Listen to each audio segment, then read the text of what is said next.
3. Hello, everyone, and good morning, evening. We are very pleased to have you with us today for this program on financial stress and mental health. In today's world, financial pressure has become one of the most significant concerns for individuals and families. It's not only affect our quality of life, but also has a direct impact on our mental health, sense of security, relationships, and even our daily decision making. Many of us may experience anxiety, depression, or emotional burnout due to financial stress, sometimes without even realizing it. The goal of this session is to develop better understanding of how financial stress affects our thoughts and behaviors, recognize its signs in ourselves and others, learn practical strategies to manage and cope with pressures. At the outset, we would like to sincerely thank Ms. Grace Heath for accepting our invitation and sharing her valuable expertise and experience with us today. We also extend our gratitude to our program sponsor, Health Lit Wake, for making this session possible. We hope this program will be a meaningful step toward greater awareness, improved well-being, empowerment, and facing financial and mental health challenges.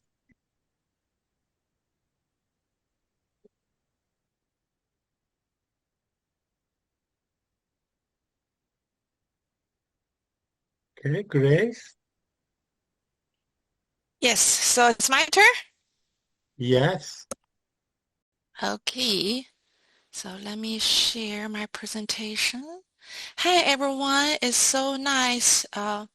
Thank you for inviting me, and it's great to have this opportunity to speak with the House of Friends again. Can everybody see my screen? Yes. Yes. Okay.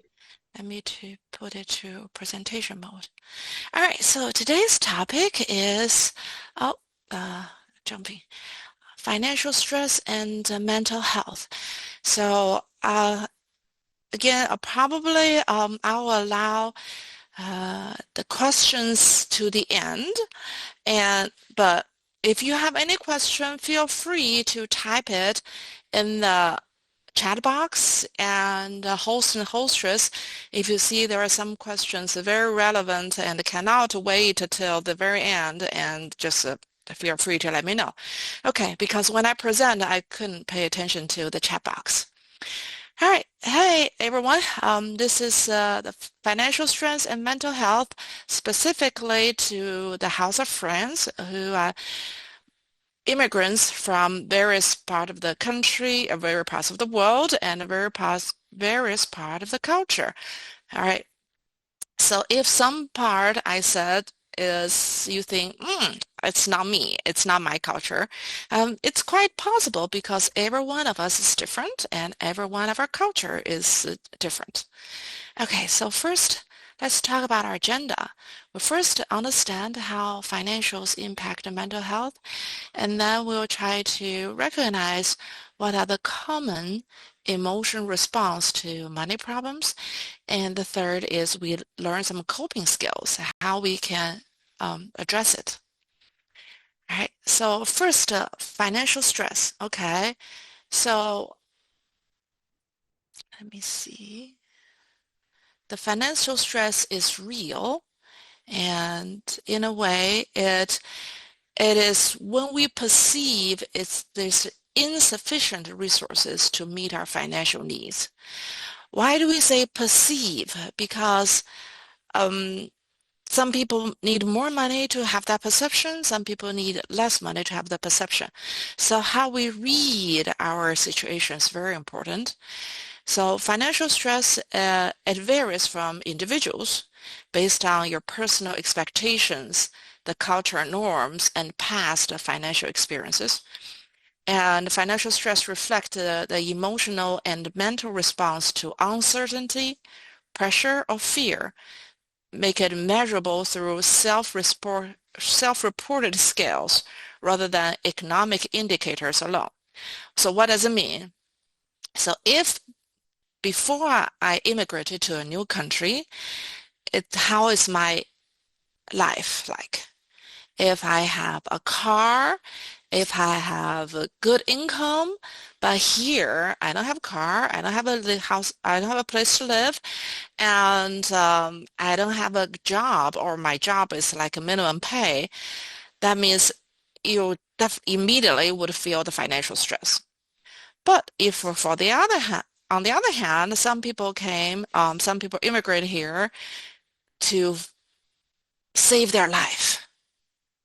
And so they throw everything behind in order to survive. Some survive war, some survive persecution in order to survive. But then here, they feel so safe.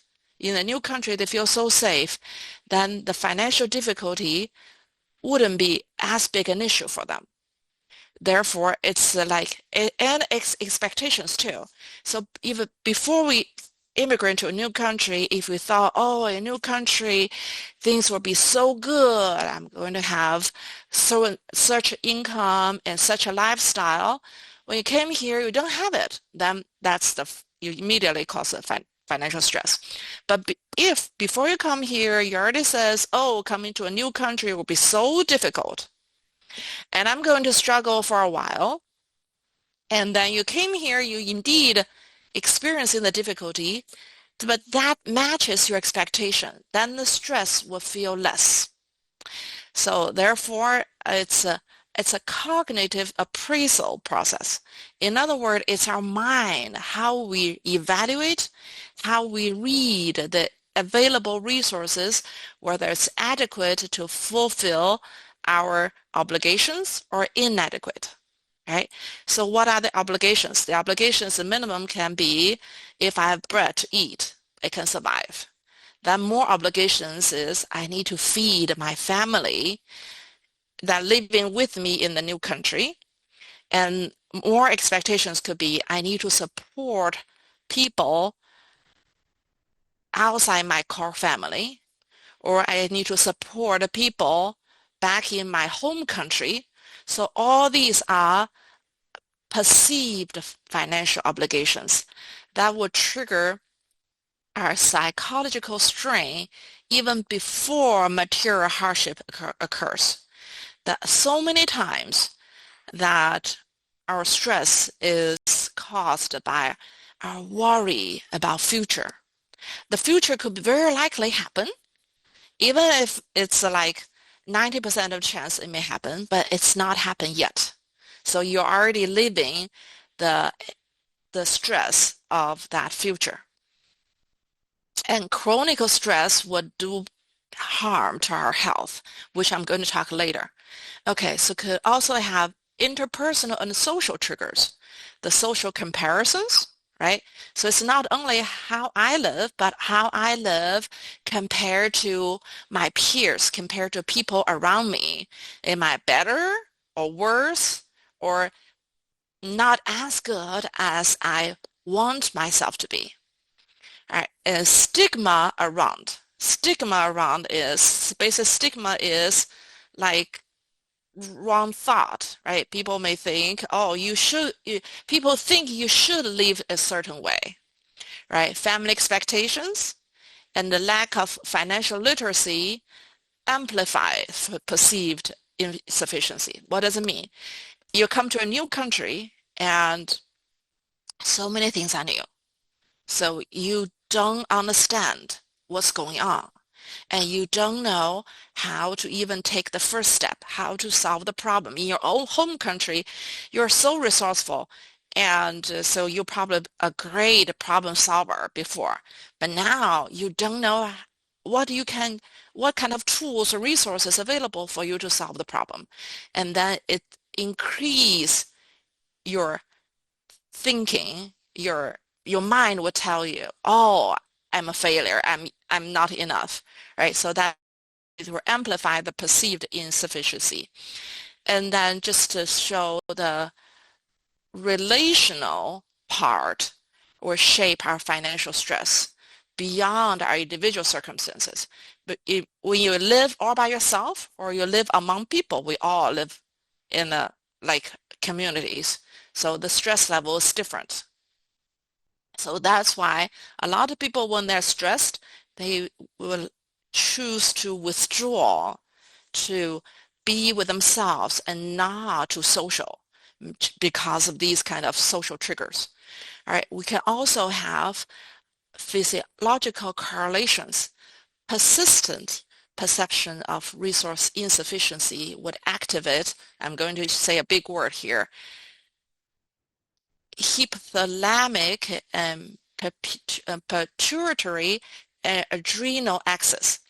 What does it mean? I'm going to later show a picture, but for now, just bear with me. That basically it's going to activate your body and lead to elevated cortisol, sleep disruption, and somatic symptoms. That means your mental health would impact your physical health. Even in absence of clinical financial crisis. So even if you're not in financial crisis, but all these stresses, all the thoughts your mind is telling you will reflect in your body. A lot of us, we don't know how to read our mental signal, but then we are not able to act fast enough before our physical health has a problem that shows up. Next. Okay, so this is what I'm talking about. This is the neuroscience shows. This is stress response system. When we have stress, it's financial, it could be financial stress, it could be danger, it could be physical stress, any kind of stress would trigger us this way.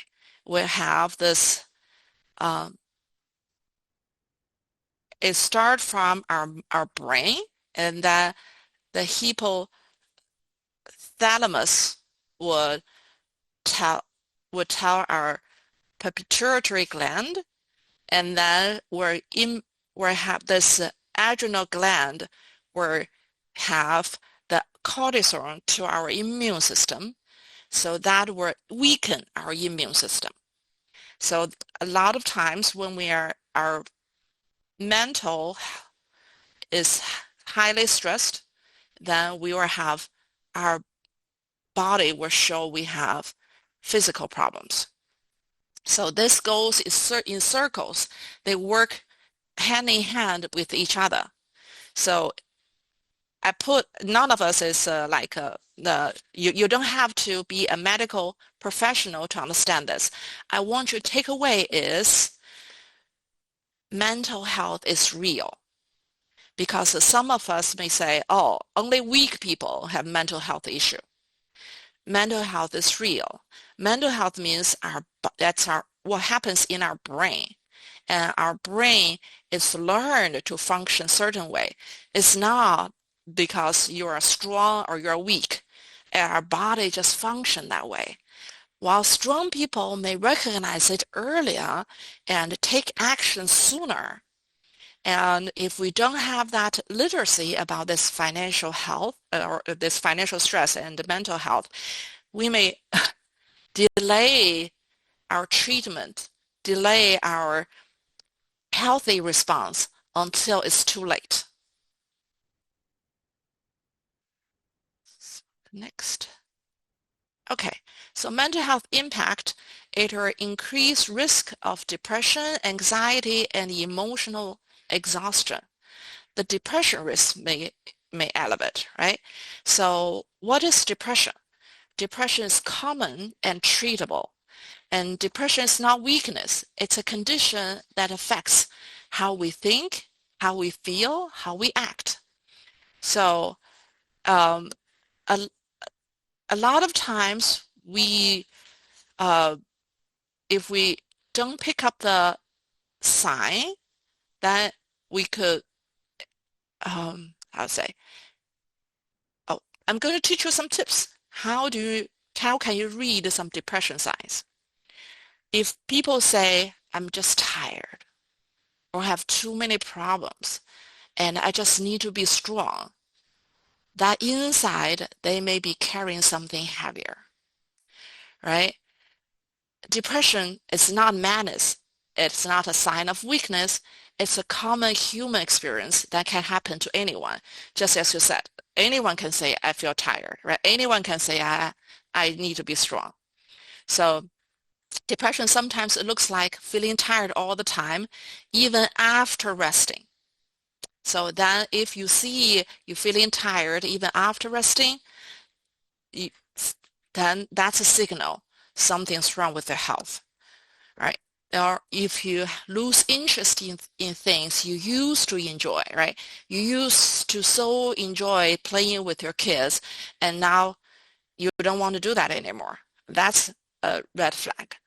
Or you thinking too much or worrying constantly, you cannot stop worrying. Every time you have a downtime, you start to worry about something. That's a flag too. Or you feel irritable or easily angered. We all experience that. When we are happy, we're less easily angered, but we are stressed. You're easily angered. But if you start to see that as a pattern, that means, hey, there's a red flag. Something could need your attention in your mental health. Or you want to be alone and avoid people for long, or you have trouble sleeping or sleeping too much. Have trouble sleeping means you just couldn't fall asleep. You toss and turn in bed. Or if you wake up in the middle of the night, it's difficult for you to go back to sleep. Or you sleep too much. You stay in bed much longer than usual. All right, that's another red flag. Or you feel like you're not useful, you're not good enough, you're a failure, you disappoint your family.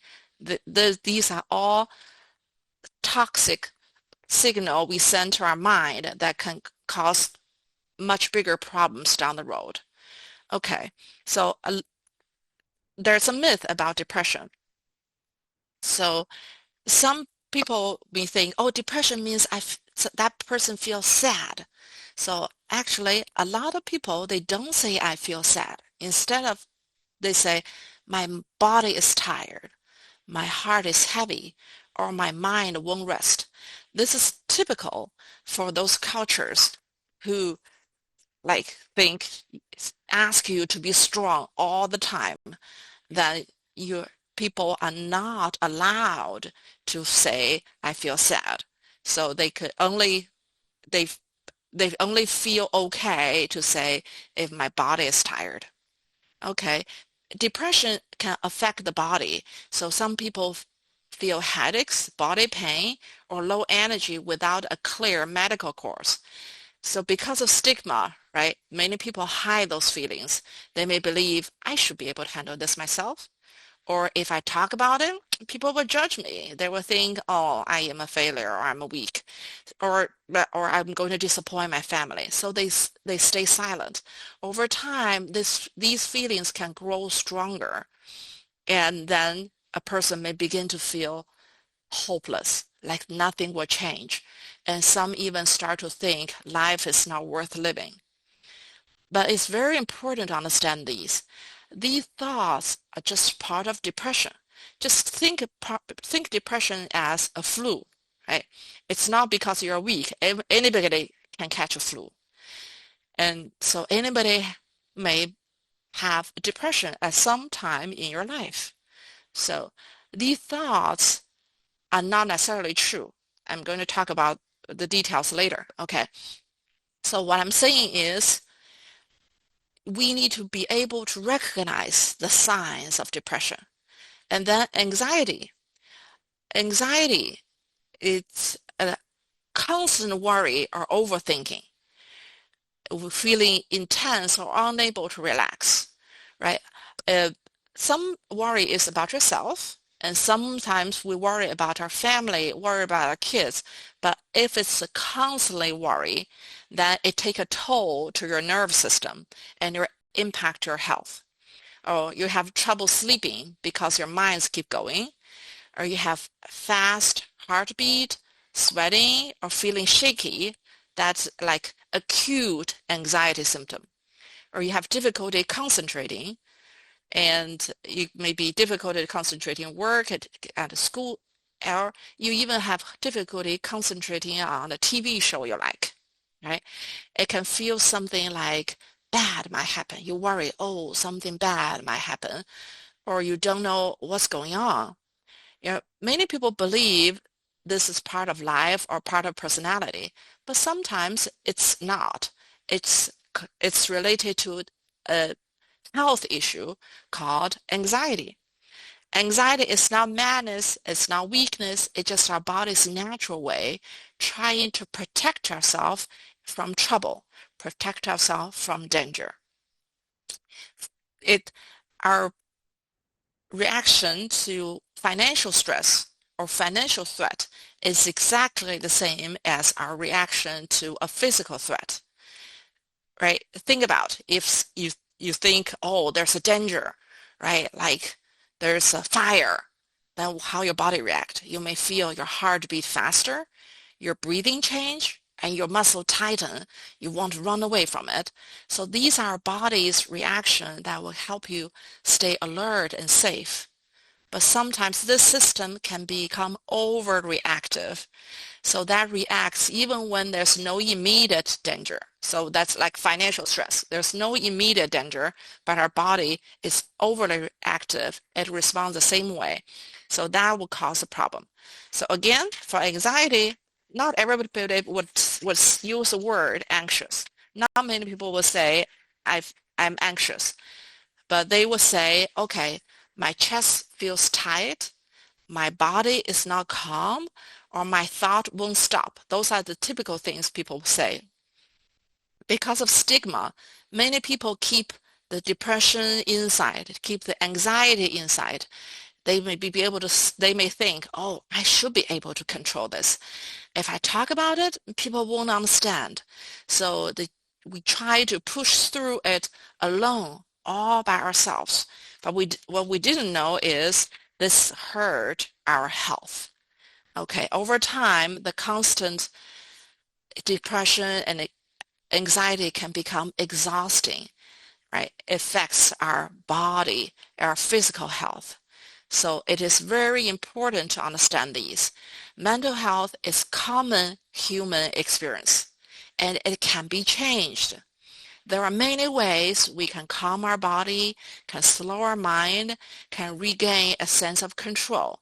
But we need to know healthy ways. A lot of times our effort to try to gain a sense of control can make us even feeling worse. So let's continue. All right, next slide. All right, so this we call it bidirectional relation. So that's the financial hardship can impact your mental health, and your mental health could make your financial situation even worse. So we usually start with financial stress, right? And then, as we said, like that makes our body and the hypothalamic and pituitary and adrenal axis and increase the cortisol levels and contribute to the anxiety, depression, and sleep disturbance over time. And mental health can impact our budgeting, right? When our mental health is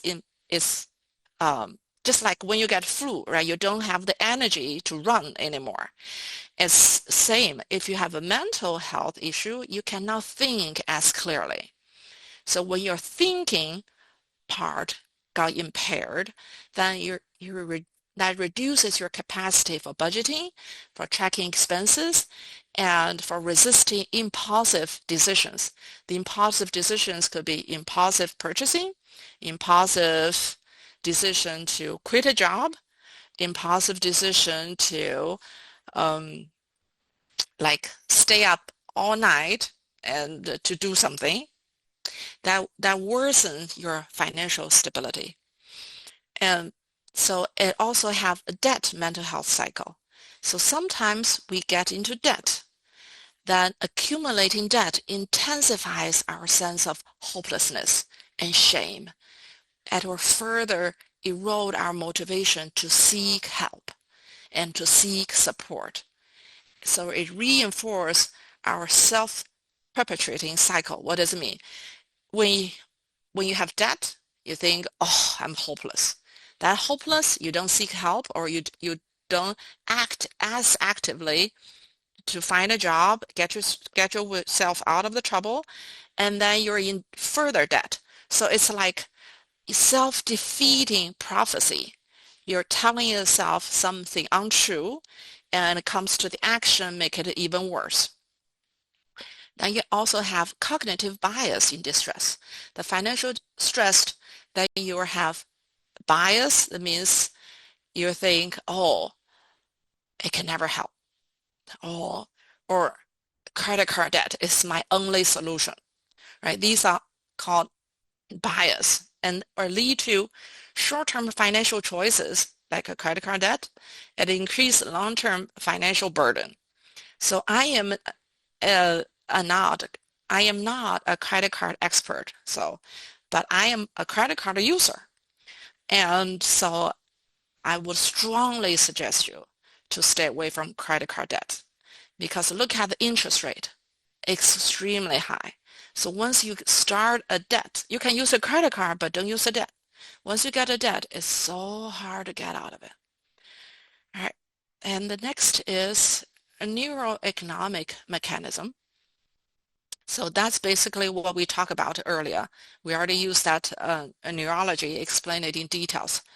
Okay, so by what I'm trying to say is the financial stress is real and it will impact our mental health. If our mental health is not at a primary condition, if you are not in the best thinking capability, then it will make your financial situation worse. So they go hand in hand with each other. So I'm going to, among all the coping skills, our time is limited. So today I'm going to talk about one that's like clinically proven. It's one of the most effective treatment. We call it a CBD triangle. It's C stands for cognition, which is a big word of thoughts. Okay, so this is the thought, feeling, and behavior triangle. Many times when difficulty happens, we think the situation itself is what caused our suffering. But there's something important happening inside us we may not notice. There were three parts, right? Our thoughts is what we tell ourselves. Our feeling is our emotion, is our body sensations. Our action is what we choose to do and not to do. These three are always influencing each other. So let's take a simple example, right? Imagine you greet someone in the street and they didn't respond to you, right? One person may think, oh, they're ignoring me, they don't like me, they're mad at me. Because of the thought that I may feel hurt or anxious. Then what I do, I choose to avoid that person or stop talking to that person, or I may feel shame and angry inside me. But another person may read it differently. Another person may say, oh, he didn't respond to me. Maybe he didn't see me, he didn't hear me, or they're having a difficulty themselves. So they are so stressed, they would rather stay away from any social contact, right? This kind of thought will lead to complete different feeling. It's calm and understanding, and I may be trying to help, and I wouldn't take it personally at all. So this is just an example. The situation could be the same, but the thoughts are very different. So coming to our financial situation, right? When we are in financial stress, one person may think, oh, I'm not good enough. Nothing will ever get better, right? People may judge me as a failure. So if we believe in these thoughts, what we'll feel. So our feeling will be sad, anxious, and hopeless. Then what's our action? We withdraw from people. And we even stop trying because we think it's hopeless. Why bother, right? Or our motivation is so low, our body don't have the energy to take the actions we want to take. So when we act this way, it will make our financial situation worse and make our thoughts feel even more true. So we get stuck in this cycle. Well, there's a good news. The good news is because the three parts are connected, that means we can make changes in one area to influence the other. So in other words, you can change the thoughts to break this pattern. You can change action or you can change feeling to break this pattern. All right. So we don't have to change everything at once. Even small change can begin to break the cycle. So the first step could be you become aware of what's going on. You say, hey, what I'm thinking here. Or you ask yourself, what I'm feeling or what I'm doing. So just a simple question, be aware of what's going on, will help you calm down or slow down. All right. So I would invite you. So today our time is limited, but I would encourage you probably in your community, you can start this exercise. You can have a group of people come together and then you have group activity and think about a recent situation where you feel upset or you feel the financial stress, and you can ask each other as group support, right? What happened? What's the facts? And what did you think? How did you feel? What did you do? You'll find that exercise will be very helpful. So today, because the time's sake, so I'm going to jump to the action. Sometimes we can take action different. So, for example, if you're stressed, if you're depressed, you probably want to stay away from people. But if you do the opposite, right? You can make a phone call, talk to someone, that would an action of change. So basically do something the opposite of what you're feeling, what your emotion wants you to do, right? Your emotion may want you to constantly think about worries. And then you can act the opposite is give yourself a break. Say, hey, at this 5 minutes, I'm going not to think about it, but I'm going to enjoy something I used to like so much. Or you can make a phone call about job opportunity, right? You can ask someone for information or support. You can organize a small part of your resume, right? Or you can go outside for a short walk or talk to someone you trust, right? These actions may seem small, but they can send a message to our mind that says, hey, I'm moving forward. I'm taking actions to make things better. So when we take action, even small action, our mood can begin to shift slightly. Mood means emotion. Our emotion we may feel less depressed. That becomes a little easier to take the next step. At the same time, we may begin to notice our thoughts. Say, when a heavy thought comes like, I will never succeed, I'm a failure, we can pause and ask, is it completely true? What's one small step I can take right now? So what I'm saying here is we're not trying to ignore the problem. We're trying to respond in a way that helps us move forward. So it's important to remember that many people come to a new country will face the financial stress. And coming to a new country, it's very normal to feel stressed, overwhelmed, and discouraged. So you should allow yourself some compassion. Oh, so I'm going to give you some examples of unhelpful thought. We call it thinking error. I'm listing here some typical examples. I only listed 3, but there are many unhelpful thoughts. For time's sake, this triangle itself. Oh, see.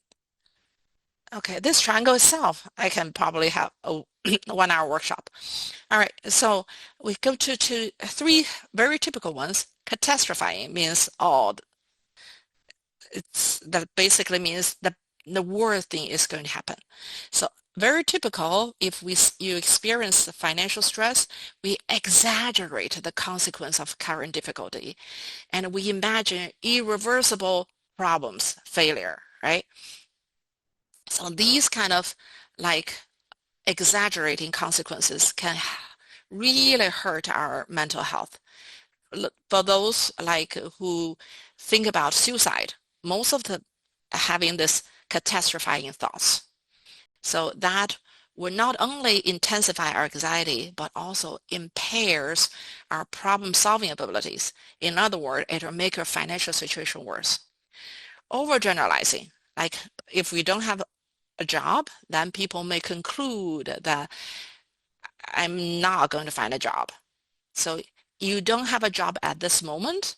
You overgeneralize it. Yeah, I'm not going to find a job in future. Or you lose one job, or you can lose three jobs. Then you overgeneralize it to say, oh, I'm never able to hold a job for long, right? So these are overgeneralization. We ignore the situation factors. Situation factors, right? Like you're in a new country, it's new culture, new system. So for sure, you're going to have learning curve.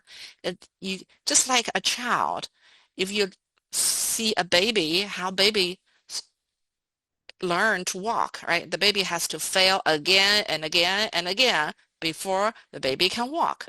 The same. Just allow yourself to be in this new country, you are a baby. So you have to experience a lot of stumbles, falling, even hurt and cry to be able to walk. But believe yourself, you are able to get there.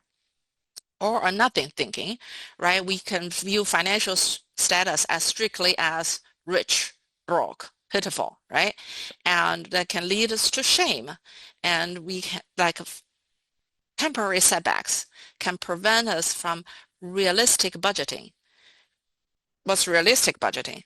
It could be realistic budgeting is how much money I have now and what's my likelihood of earning money in future and what kind of what kind of living lifestyle can my current income level support? So those are rational goal settings and recoveries. Okay, so this is emotional regulation. We have heightened emotional reactivity, right? Avoidance-oriented coping strategies.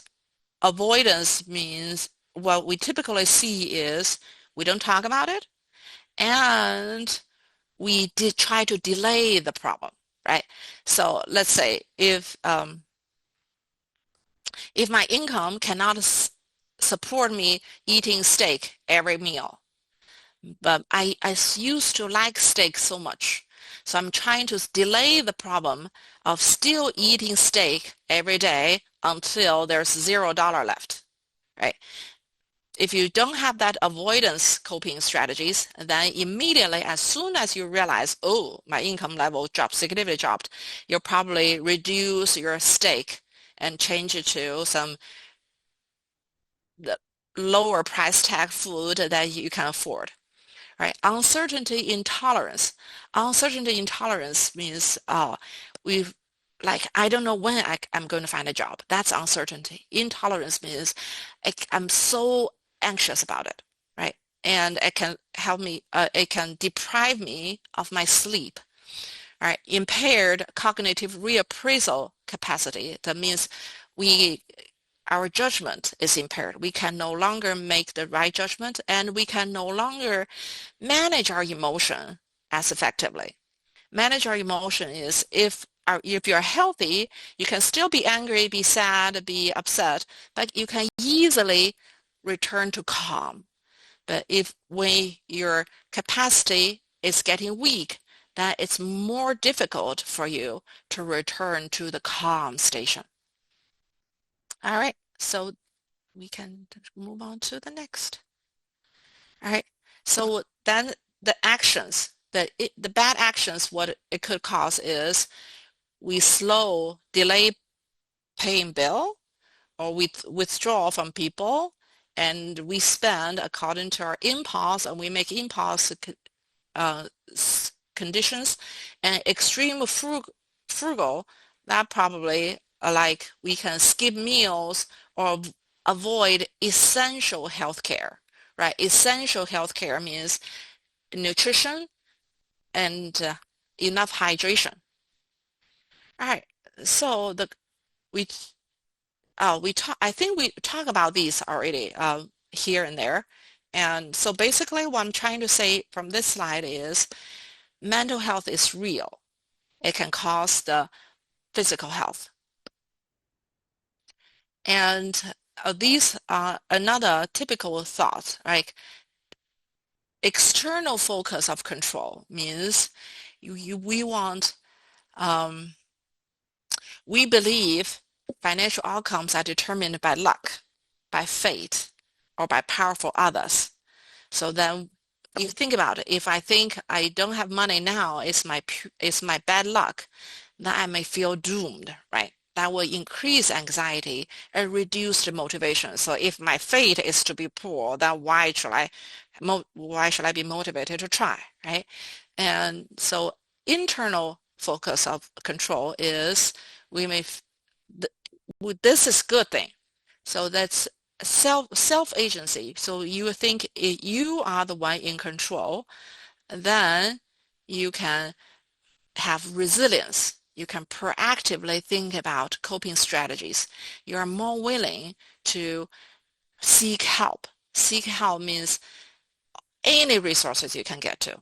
Not only the resources you're familiar with, but also all the other resources this new country can provide you, as we talked in last workshop in February, right?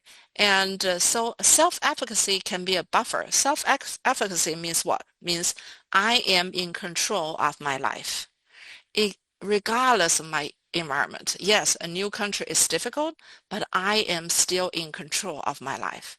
That could strengthen your capability, and that can calm your nerve system, and it can help you take the actions that will give you benefit down the road.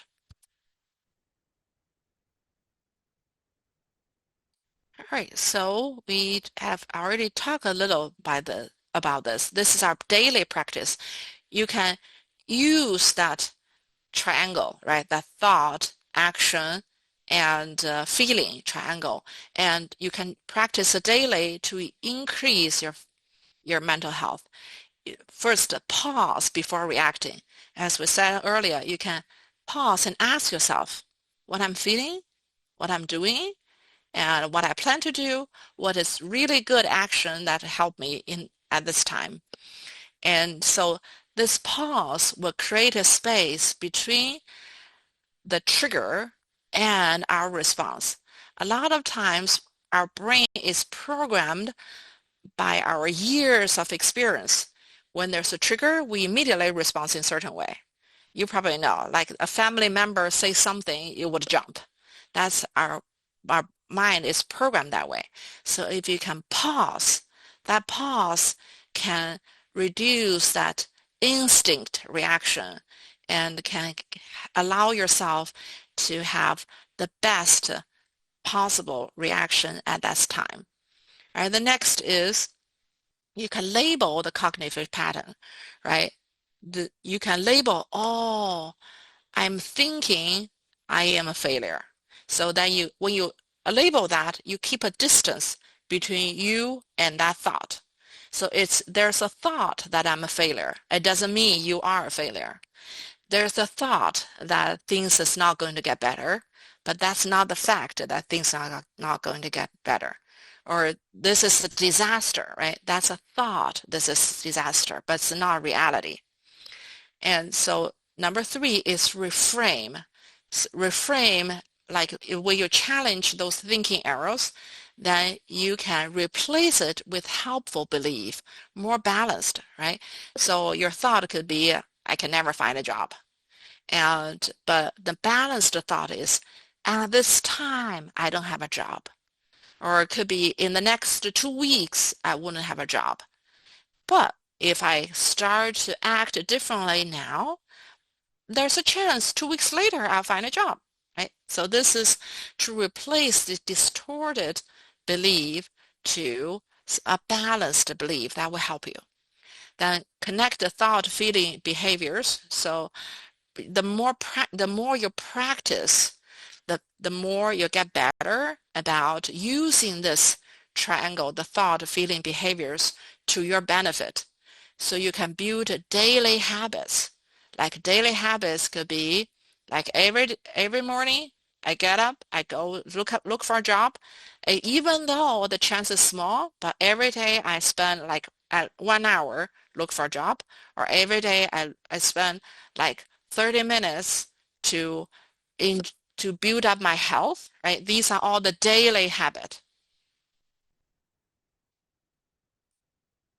Okay, now culturally, yeah, we are in a different culture, and we are in a different system.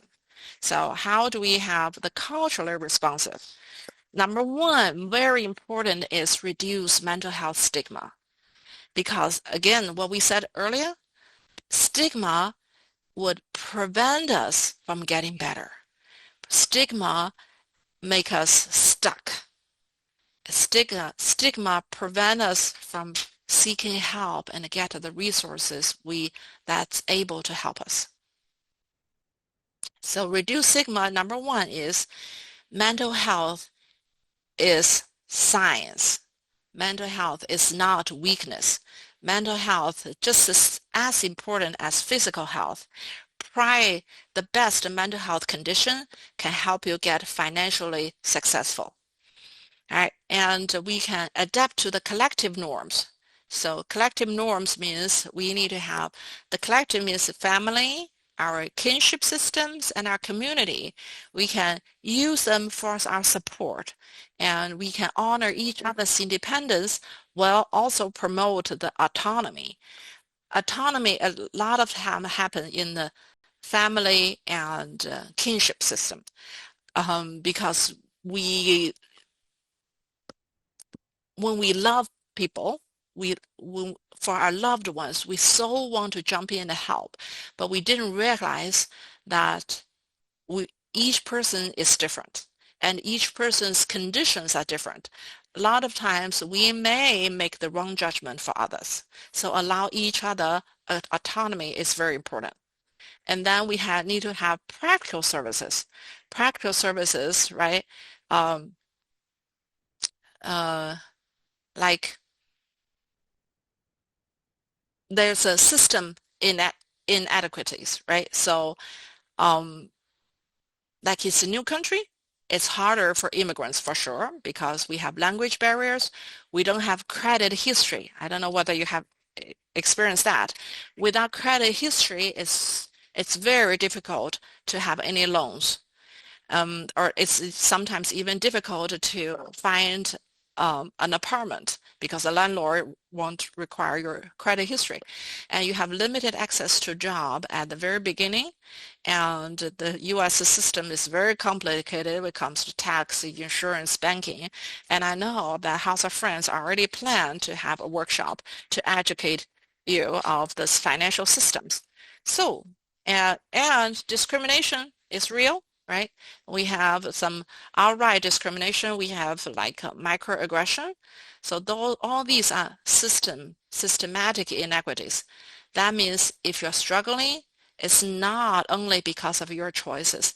The system itself can be difficult to navigate. So instead of blaming yourself, we can focus on leaning on the support system we have and learn the system step by step and ask for help and use available resources and support each other as a community. All right. So to summarize, I want you to have a key takeaways. Like financial stress and mental health are closely connected. And as immigrants, we face unique financial pressures, and stigma prevent us from seeking help. So we should help each other reduce that stigma, and we protect mental health while building our financial strong. and use support and resources.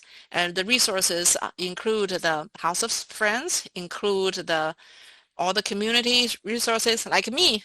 Like this workshop itself is a community resource you may have. All right, thank you. Any questions? Charissa, can you read some questions in the chat, please? Yes.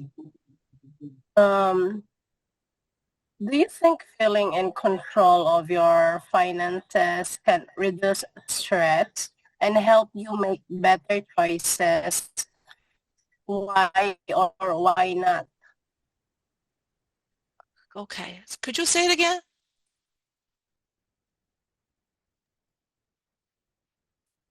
Oh, sorry, you're muted. Yeah, Charissa, internet is not very good. So, Ah. Charissa, please repeat. Or you can type in the chat. I don't see that question in the chat. Do you think feeling in control of your finances can reduce stress and help you make better choices? Why or why not? Oh, we call this, think about it, who is in control, right? If you think you are not in control, then it's other people in control. Then what you can do? Just do nothing, or you feel yourself is inadequate. While if you feel you are in control, then you can do something. You can take actions. You can build your skill, right? Even though today I don't have the capability to find a job in US, but those capabilities I can build, right? I can learn language, I can learn skills, and I can build network. Those are things you can slowly improve by yourself. I hope that answers your question. Thank you. One more, please. Charissa, let me, because your internet, we can't hear your voice. Let me ask the question. Oh, you're mute. Oh, the next question, what interventions are most effective in preventing the amplification of mild anxiety into severe symptoms? There are many interventions, all proven effective. It differs from case to case, person to person. So today I introduced one. That's the triangle, the thought, feeling, and action. This is one of the most effective across all cultures. One more, please. We have time. Sure. How can changes in behavior like avoiding people or losing interest in hobbies indicate mental health issues? Okay, because we are so put it this way, change in behavior. So if you like 30 years of your life, you are introvert, right? You avoid people. You don't hang out with people. That's fine. But avoid itself means a change. So you purposefully try to stay a distance from people. That's a change in behavior says something. And if you lose interest, that means the things no longer give you pleasure. That's why something is blocking you from connecting to that pleasure, the joy feeling, the happiness feeling. So that's something that blocking you, that's indicate the health issue. Thank you very Okay. much. Charissa, please.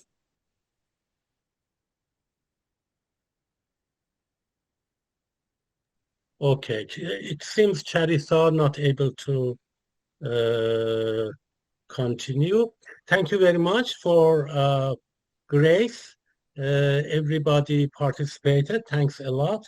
And special thanks for the Wake County Health Department that financed this our program. And see you in the coming weeks. Thank you. Thank you very much Thank for you. everybody.